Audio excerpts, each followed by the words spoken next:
सर्वांना असं वाटतं की प्रेम होतं, प्रेम असतं, नसतं. प्रेम हे करावं लागतं आणि प्रेम हे त्या व्यक्तीला तुम्ही जसजसे ओळखत जाता तसतसं ते वाढत जातं. जसं मी एका माझ्या लास्ट व्हिडिओमध्ये म्हणालो होतो की तुमच्या आवडीनिवडी, सवयी ह्या हळूहळू कळतात. हळूहळू व्यक्ती उलगडत जातो आणि मग त्या उलगडत जाणाऱ्या त्या व्यक्तीला कंटिन्यू त्या व्यक्तीवर प्रेम करत राहणं, ओळखणं, यालाच प्रेम म्हणतात.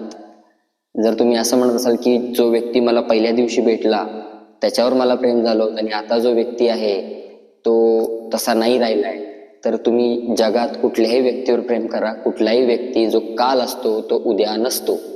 तो उद्या त्याच्यामध्ये काहीतरी बदल झालेला असतो, काहीतरी त्यांनी समाजात अनुभव घेतलेले असतात, काहीतरी नवीन शिकलेला असतो, काहीतरी वाईट पण शिकलेला असतो.